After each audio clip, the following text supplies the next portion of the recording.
Baik Dulur El Victor, Alhamdulillah, semua Alhamdulillah.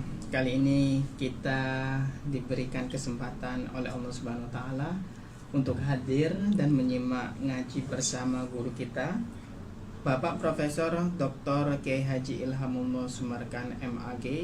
Kita akan ngaji dengan ngaji Katresnan kali ini ya. Ngaji Katresnan bersama beliau. Beliau adalah Ketua LTNU Jawa Timur, staf dosen pengajar di Universitas Islam Negeri Sunan Ampel Surabaya, juga Ketua Lembaga Dakwah Khusus Majelis Ulama Indonesia Jawa Timur, serta yang kita kenal sebagai ulama yang khos dan karismatik. Kali ini saya bersama Mas Helmi Ansori hadir untuk menemani Anda di ngaji ini, ngaji Katresnan Fajar Syiar. Dulur El Victor, Anda juga bisa bergabung dengan kita di nomor 08123493939390. Nanti yang pastinya Anda bisa mengirimkan pesan melalui pesan WhatsApp ataupun SMS, ataupun juga bisa Anda menghubungi secara langsung. Dan juga untuk Dulur El Victor, apabila Anda ingin melihat secara langsung, kita juga menyediakan live Instagram di Radio El Victor. Ketik saja di Instagram Radio El Victor. Baik, narasumber kita sudah hadir pada pagi hari yang penuh berkah ini. Mari kita mulai. Assalamualaikum warahmatullahi wabarakatuh, Yai. Waalaikumsalam warahmatullahi wabarakatuh. Sehat walafiat, Yai ya. Alhamdulillah sehat dan berkesempatan untuk bisa hadir nggih. Alhamdulillah, alhamdulillah. Semoga Yai juga dengan keluarga diberikan kesehatan. Amin, amin. Mudah-mudahan bisa menyebarkan kebaikan-kebaikan Islam, Yai. Iya. Alhamdulillah. Yai, untuk kali ini topik kita ini ya, besar kecilnya mahar dan dalam perkawinan dan juga derajat seorang istri. Derajat seorang wanita. Seorang wanita ya, Masya Allah. Iya, belum pernah dibahas ya. Kalau saya belum pernah dengar. Besar kecilnya mas kawin dalam mas kawin dan derajat seorang wanita. Assalamualaikum warahmatullahi wabarakatuh. Waalaikumsalam warahmatullahi wabarakatuh. Bismillahirrahmanirrahim. Alhamdulillahirabbil alamin, wassalatu wassalamu ala asyrafil anbiya wal mursalin wa ala alihi wa sahbihi wa dzurriyyatihi ajmain, amma ba'd. Faqad qala ta'ala liyunfiq dzu sa'atin min sa'atihi wa man qudira 'alaihi rizquhu falyunfiq mimma ataahu Allah. La yukallifullahu nafsan illa ma ataaha. Shadaqallahul adzim. Kaum muslimin, pendengar dan pengagum cinta Radio El Victor, khususnya program ngaji Katresnan yang semuanya dirahmati Allah, diberkahi Allah. Alhamdulillah, kita bersyukur pada pagi hari ini berkesempatan dan diberi kekuatan oleh Allah untuk melangkahkan kaki ke tempat yang barokah ini, yaitu di Radio El Victor, untuk bisa berinteraksi dengan jamaah ngaji Katresnan dimanapun adanya. Alhamdulillah, mudah-mudahan kita semuanya dibarokai Allah Subhanahu Wa Taala. Tema ini terinspirasi dari pernyataan, ini saya kebetulan ada di, kalau nggak salah itu di YouTube, itu seorang laki-laki itu memprovokasi dan semacam memprovokasi dan mengompori gitu barangkali, wahai para perempuan-perempuan, kalau kamu mau menikah, mintalah mas kawin yang sebesar-besarnya. Insyaallah. Karena di situ menggambarkan nilai dan derajat Anda sebagai seorang wanita. Itu. Jadi begini, memang kalau bahasa lain tema itu adalah falsafah mas kawin dan mahar dalam sebuah perkawinan. Nah, dalam hal ini secara material, artinya orang itu kalau melihat sesuatu itu dari aspek materi, cenderung bahwa mahar itu dinilai seperti dalam sebuah perdagangan begitu. Dalam pernikahan itu memang yang harus bayar mas kawin itu kan laki-laki, ya, bukan perempuan. Walaupun secara hukum diperbolehkan seorang perempuan itu memberi kepada laki-laki supaya nanti si laki-laki itu bisa membayar mahar gitu. Masya Allah. Oh bisa ya? Bisa. Simbangane sampean repot-repot gurung duwe mahar Mas. Wis iki aku dhekku ono alhamdulillah sampean tak kekno sampean ke hibah sampean kemarin ngono gawe mas kawin nang aku ya kok tak trimo maneh ya gak apa-apa ngono. Tapi ya angel ngene iku. 1001 ya.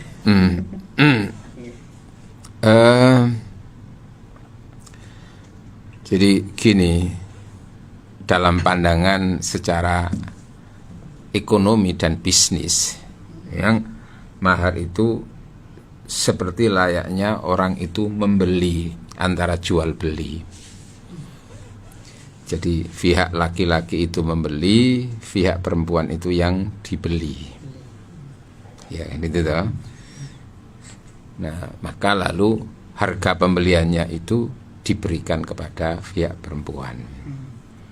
Nah, ketika melihat mas kawin itu seperti ini, ya lalu punya kecenderungan bahwa harga mas kawin itu menentukan derajat seorang wanita.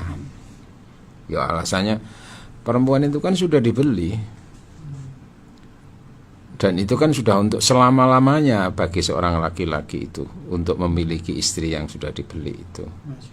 Sementara istri itu kan nggak bisa memiliki suami, dalam arti apa? Karena ia sudah dibeli, maka istri itu miliknya suami. Tapi suami tidak harus dimiliki oleh istri, karena dimungkinkan seorang suami itu bisa membeli yang lain lagi. Iya kan? Maka mintalah mas kawin sebesar-besarnya, karena itu untuk selamanya Anda dalam hidup itu nanti setelah dinikahi itu apa yang diberikan itu untuk selamanya sampai selama hidup itu. Maka jangan murah-murah gitu. Iya. Alasannya gitu ya. Iya. Nah, itu kan berarti meneropong ya dan menilai sebuah perkawinan ya, mahar sebagai kewajiban dalam pernikahan itu dilihat sebagai sisi ekonomi dan bisnis begitu. Nah, apakah pernyataan seperti itu menggambarkan tentang akhlak ya, akhlak pernikahan dalam Islam itu loh yang sekarang. Itu tadi kan tinjauan secara material kan, tinjauan secara ekonomi bisnis gitu ya. Ya mungkin kalau tinjauan ekonomi bisnis itu ya seperti layaknya perempuan-perempuan yang menjajakan cintanya, menjajakan dirinya itu, mungkin bisa seperti itu berlaku. Jadi semakin mahal bookingannya semakin berderajat iya, gitu. Sampai beberapa tahun yang lalu kan ada seorang perempuan itu karena dia senang duit, makanya kan kalau ada seorang perempuan terkena penyakit mata, itu ada wong Jawa nyebuti penyakit moto duwiten. Nah terus wong lanang ya kena penyakit moto ya artinya yang kena penyakit gitu loh ya. Ya dan itu memang tidak ada BPJS-nya, nggak ada rumah sakitnya, obatnya di apotek juga nggak ada. Itu penyakit moto keranjang. Sing lanang moto keranjang, sing wedok moto duwiten. Nah ada seorang artis itu seneng wek duit. Akhirnya apa? Dia membisniskan dirinya ke Surabaya menjemput rizki 80 juta Oh, Masya Allah. dari seorang laki-laki yang penyakit moto keranjang, punya duit banyak, tapi nggak cukup keranjang satu saja, ingin punya keranjang yang lain. Maka membeli wanita tadi itu 80 juta di Hotel Fasa sana, Jalan Majen Sungkono, Jalan HR Muhammad sana. Itu menggambarkan begitu. Itu kan berarti apa? Dari sisi bisnis. Ekonomi bisnis. Sing ini yo bisa membayar 80 juta itu merasa bangga. Yang ini dapat 80 juta sekali main itu, subhanallah. Tentu itu tidak islami. Karena itu kan haram itu bukan suami istri. Nah, apakah lalu model seperti itu juga diterapkan dalam kehidupan rumah tangga suami istri, sehingga apa? Untuk membuktikan bahwa laki-laki ini gentle, laki-laki ini hebat, laki-laki ini berkelas, itu dia membayar mahar untuk istrinya itu sampai sekian M umpamanya begitu. Sebagaimana untuk membuktikan seorang istri ini punya harga diri, nilainya mahal, maka dia pun mempersyaratkan mas kawin itu harus sekian M, sekian, wah gitu. Nah, kita tentu perlu mengkaji dari sisi akhlak dalam berkeluarga menurut Islam. Di dalam Islam itu kan ada istilah idealita islami, artinya ideal yang islami dalam perkawinan. Poinnya diantaranya adalah persoalan mas kawin atau mahar. Mahar itu bahasa Arab, lalu bahasa Indonesianya disebut dengan mas kawin, ya. Mas yang untuk mengawini itu ya. Di dalam Islam menentukan derajat seorang istri itu mulia atau tidak bukan terletak pada besar kecilnya mahar yang diterima dari suami, atau bukan tergantung pada besar kecilnya mahar yang diajukan kepada suami yang mau menikahi itu.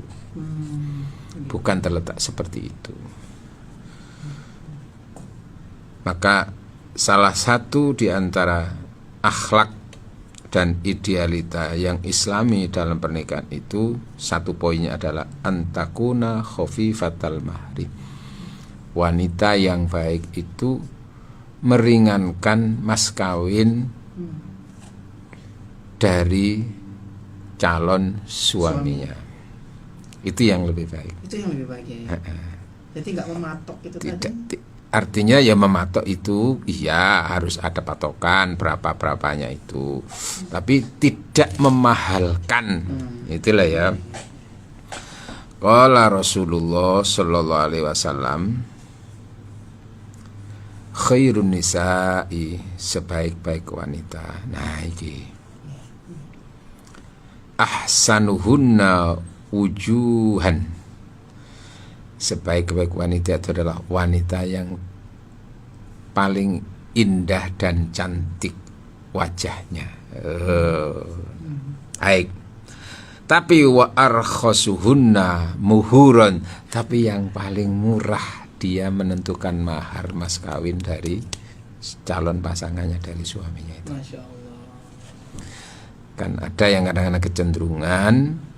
Ya tadi itu kalau sudah melihat dari aspek ekonomi tadi itu, kalau orang itu punya modal tubuh yang seksi, ya kan, wajah yang cantik apa itu, lalu kan kadang-kadang sudah mematok nanti mas kawin harus sekian gitu.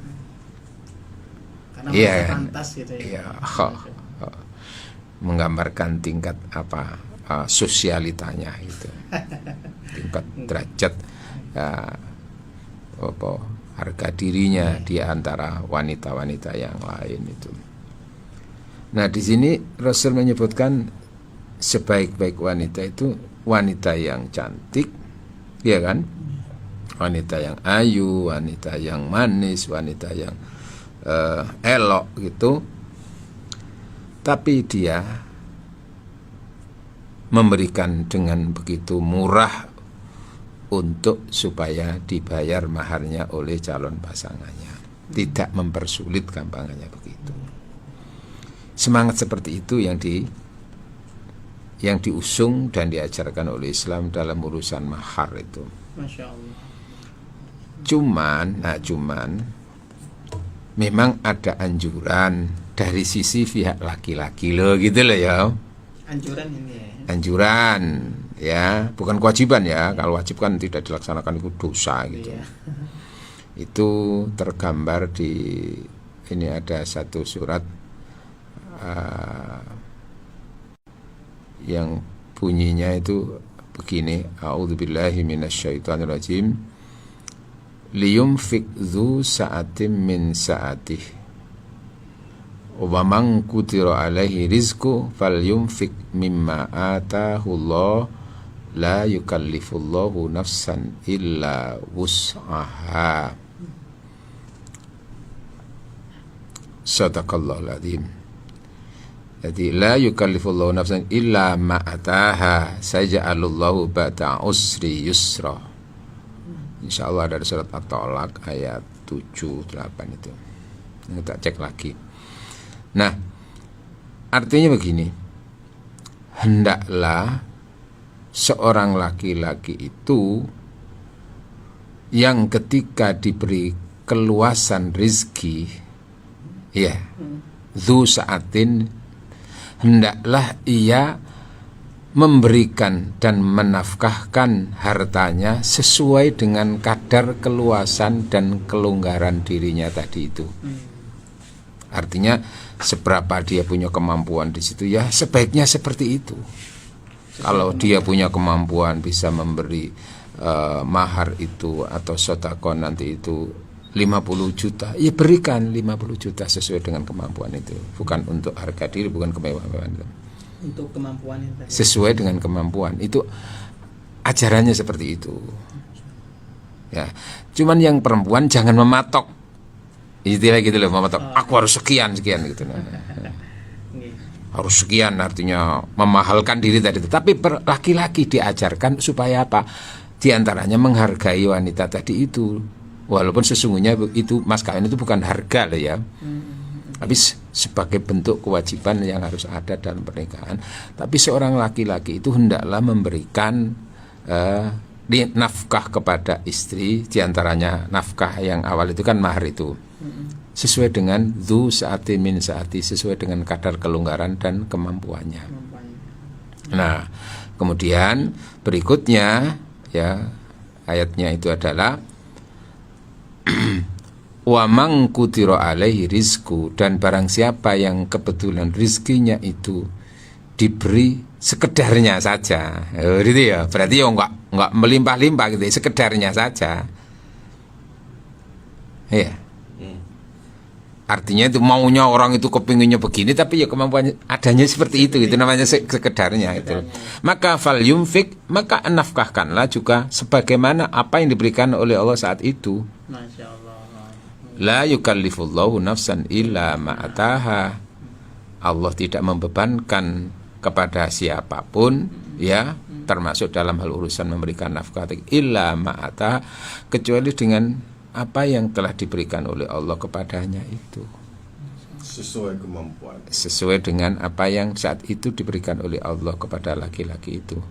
Sayaj'alullahu ba'da usri yusra, maka Allah akan menjadikan setelahnya ada kesulitan untuk menjadi kemudahan. Ya, artinya karena ketika mau menikah itu kemampuannya seperti itu, ya berikan seperti itu, tapi tentu dengan rembukan dengan calon istri tadi itu.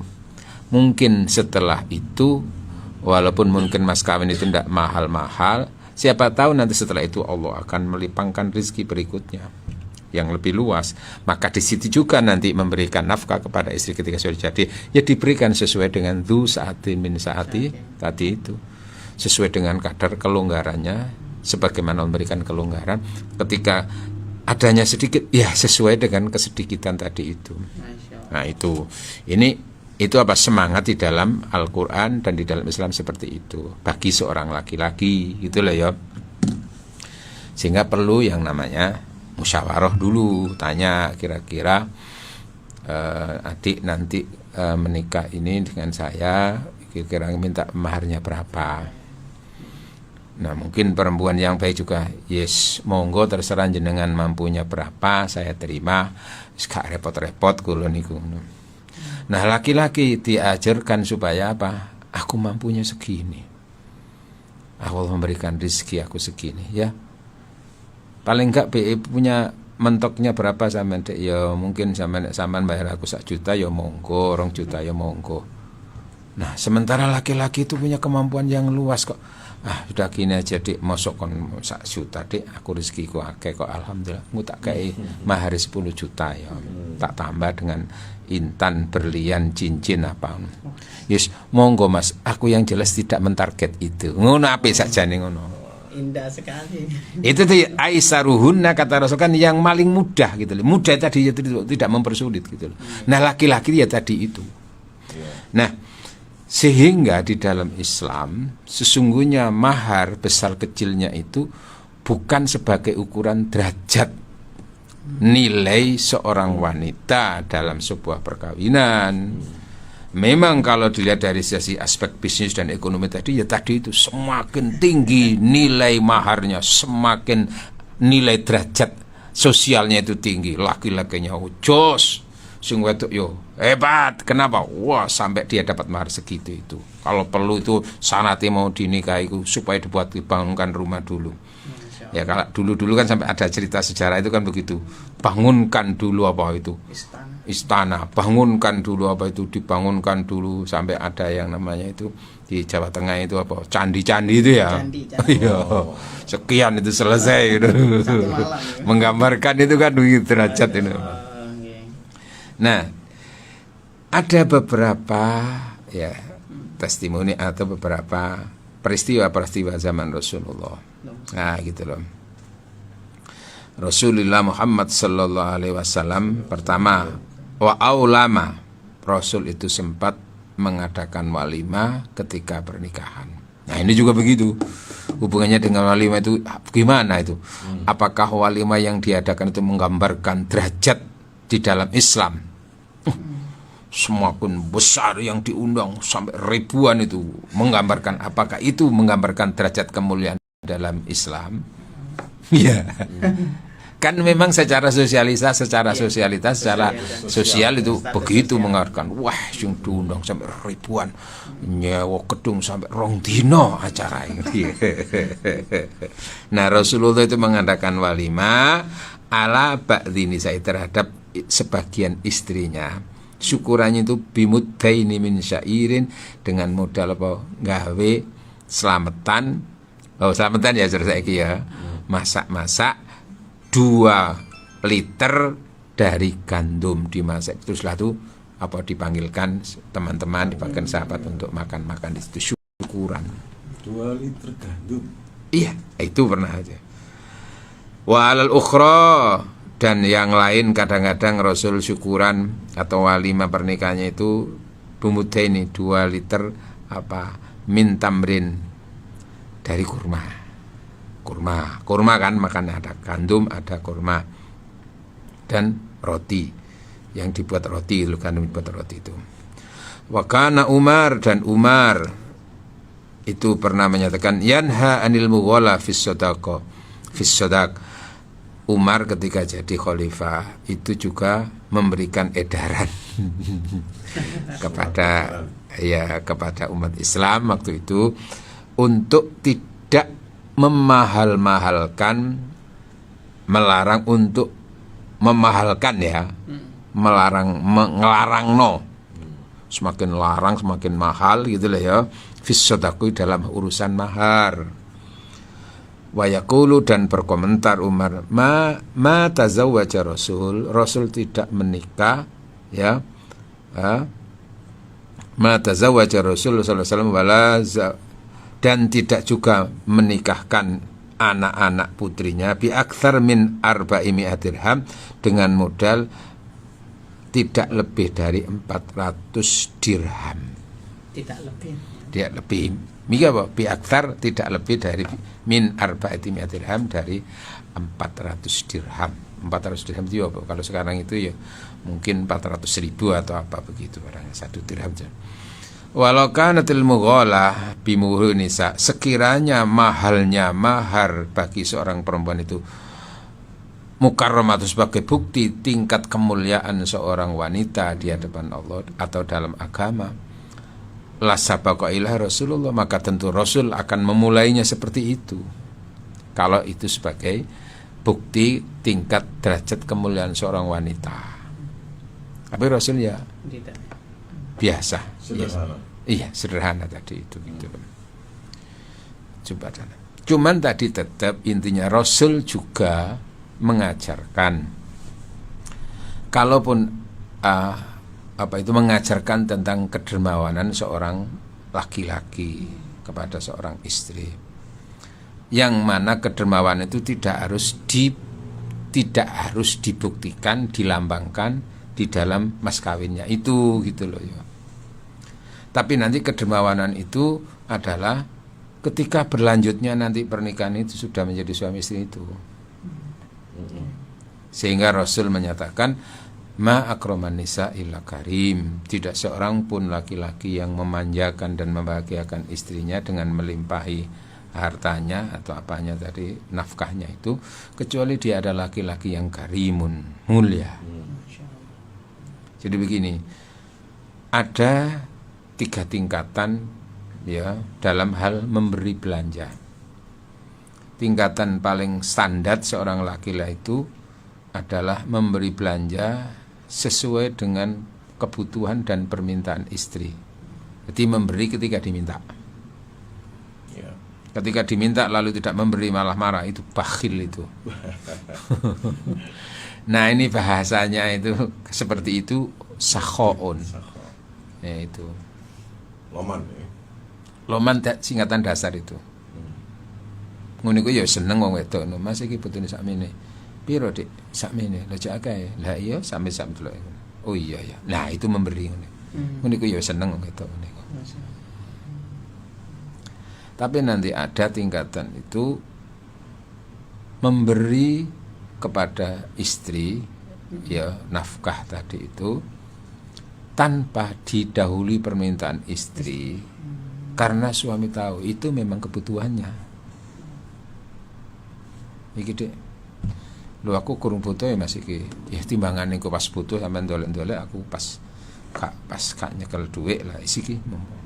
Ngono iku ya insyaallah wedok lebih apa? Ya, itu namanya judun. Tingkatan loman yang lebih tinggi. Nah, ada tingkatan yang lebih tinggi lagi. Seorang suami itu memberikan nafkah dan sedekah kepada si istri, belanja kepada istri tadi itu, ya kalau bahasa lain singkatannya SPP, sandang, pangan, papan. Ya, yo. Sandang pangan papan. Ya sandang, beli sandangan, pangan, papan, panggonan, mlaku, termasuk mobil barang itu. Itu ketika memberi ndak nunggu diminta, tidak nunggu, dan juga tidak melihat seberapa kebutuhannya.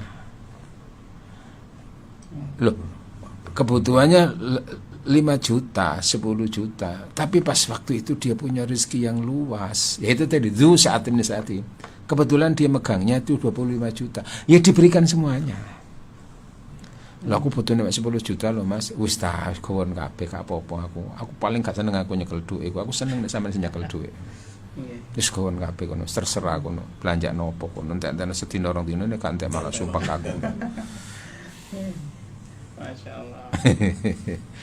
Nah, itu namanya karimun. Karim. Oh, ngono loh ya. Ya Rasul mengajarkan seperti itu.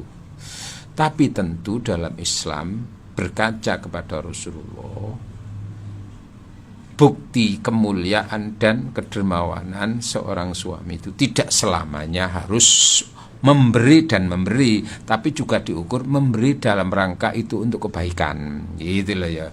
Ketika maunya diberikan semuanya, malah kok nanti si istri itu nggak semakin baik, nggak bisa mengendalikan diri, maka ketika itu suami perlu untuk mengendalikan itu belanjanya tadi itu. Aku tidak memberi bukan karena aku tidak mampu, bukan aku tidak senang, enggak. Persoalannya tak delok-delok sampean itu kurang bisa memanage. Oh, gitu lah ya. Ya, terus termasuk juga kok tak lihat-lihat kamu kok belum bisa mengendalikan diri kamu, lalu kadang-kadang sombong ya dengan itu. Nah, tidak memberi itu begitu. Nah, Rasul kan begitu. Terkenal ya jud, terkenal juga karim. Tapi lalu juga tidak semata-mata dilihat dari seberapa besar kecilnya tadi itu, tapi hubungannya dengan memberi nggak usah diminta kalau Rasul itu, gitu loh ya. Terus semangat untuk terus membahagiakan istri terus berlangsung, cuman suatu saat tidak memberi itu dengan pertimbangan, sehingga kan pernah diminta oleh istri nafkah itu. Kepingin ini, lalu Rasul lo bojoku kok nuntut ya. Maka dapat penjelasan dari Allah, ya ayyuhan nabiyyu, wahai nabi, kul, katakan li azwajika, untuk istri-istrimu tadi itu, in kuntunna turidnal hayata dunya wa zinataha, jika kalian semua itu fokusnya adalah keinginan dunia dan perhiasan-perhiasannya sebagai seorang istri itu, maka silahkan fata'alaina, silahkan kalian semuanya mendekat kepadaku, umatikunna, tak turuti penjaluan sampean, tak seneng no, aku iso, tapi kalian berarti secara moral tidak layak derajatnya seorang istri Nabi seperti itu. Maka kalian setelah saya perturutkan, saya ceraikan, tinggal pilih mau. Tapi wa in kuntunna, tapi jika kalian itu turidna, menginginkan itu adalah apa? Menginginkan Allah, turidna Allah wa Rasul, apa yang diridhai Allah dan yang diridhai Rasul itu akhirnya di akhirat nanti itu, wa innallaha, maka Allah itu menyiapkan, telah menyiapkan untuk kalian semuanya apa? Kebaikan-kebaikan akhirat nanti. Oh, pilih jangan di. Jadi memberi itu lambang cinta, tapi tidak selamanya memberi itu sebagai bukti cinta. Kadang-kadang bukti cinta dalam rangka tidak memberi itu juga bagian dari cinta. Cuman tidak memberi dalam rangka untuk kebaikan. Nah, jadi hubungannya dengan mahar tadi itu, ya. Jadi berkaca kepada kenyataan-kenyataan pada zaman Rasulullah itu, derajat wanita itu bukan ditentukan seberapa maharnya itu, gitu loh.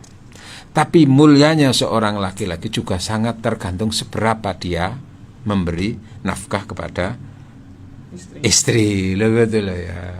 Semangat ngono saja niku. Cuman wong wedok iku aja. Nah itu tadi. Waqat Abdurrahman, dan riwayat yang lain Abdurrahman bin Auf itu menikah ya. Ala nawatin min dhahabin, hanya sekecil ya. Dikatakanlah 1 gram emas. Qimatuha, yang nilainya 5 dirham. Ya, gak mahal-mahal itu.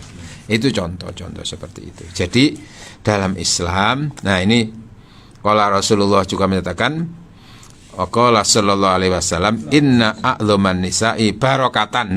Maka di sini derajat keberkahan seorang wanita itu bagaimana? Inna a'dhaman nisa'i barakatan, semulia-mulia wanita mendapatkan berkah adalah asbahahunna wujuhan, yang memiliki keelokan wajah, ya, wa aqalluhunna mahron, tapi dia mematok, artinya dia itu mau diberi mahar yang paling ringan sekalipun, karena sesungguhnya nanti itu intinya itu mahar itu bukan bukti mahal tidaknya atau derajat tidak derajatnya seorang wanita, karena itu sebetulnya mahal dalam Islam itu sebagai lambang kesiapan seorang laki-laki nanti dalam perjalanan rumah tangga itu untuk senantiasa mencari nafkah dan memberi nafkah kepada istri.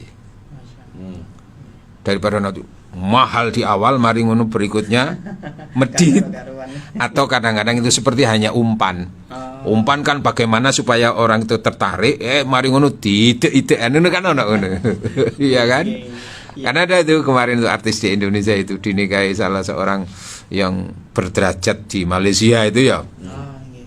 Terus setelah menikah dia merasa dicapik-capik harga dirinya.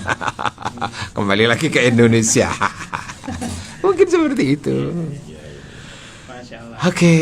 Oke. Iya, terima kasih. Mudah-mudahan apa yang kami sampaikan ini membuka cakrawala pikiran kita tentang idealita dalam perkawinan dan mahar. Masya Allah.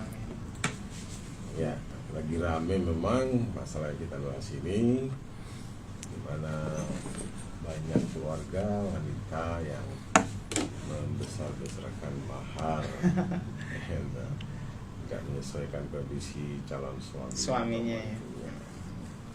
Ya. Kejadiannya begitu. Ya, cuman yang laki-laki memang dimotivasi semangat untuk sebisa mungkin memberi yang terbaik dan iso semakin banyak semakin itu semangat. Sesuai. Tapi perempuan jangan semangat untuk membesar-besarkan dan memahalkan itu. Mahar, ya. Seperti itu. Tarik ulur, ya. Baik, ya kita harus break ya. Ya, Ya. Dolar Victor, Anda juga nanti bisa bergabung dengan kita di 081234939930 setelah pesan-pesan berikut ini.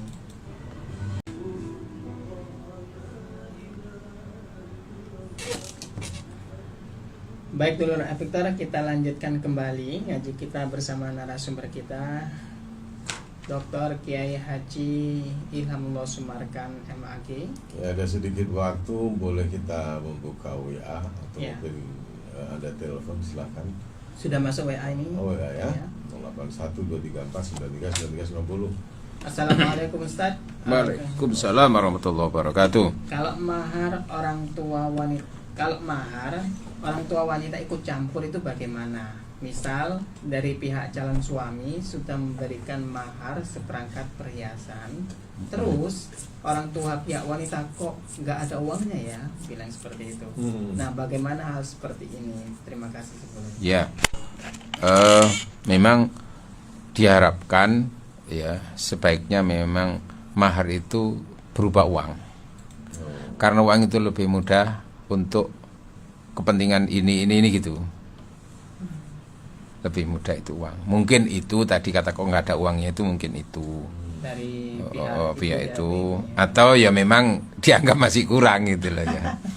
Nah kalau seperti itu ya tidak sampai tingkatan itu terlalu apa ikut campur ya. Kalau sekitarnya itu dengan itu tidak sampai lalu menggagalkan atau menghalang-halangi ya berarti itu sekedar ya kepingine wong tua ya ono duwike, tapi kok dengankah tidak ada uang tapi orang tua tidak sampai tingkatan membatalkan kau usah kon opo mas kawin kon. Nah maka tidak sampai bisa dikatakan terlalu campur tangan lah gitu.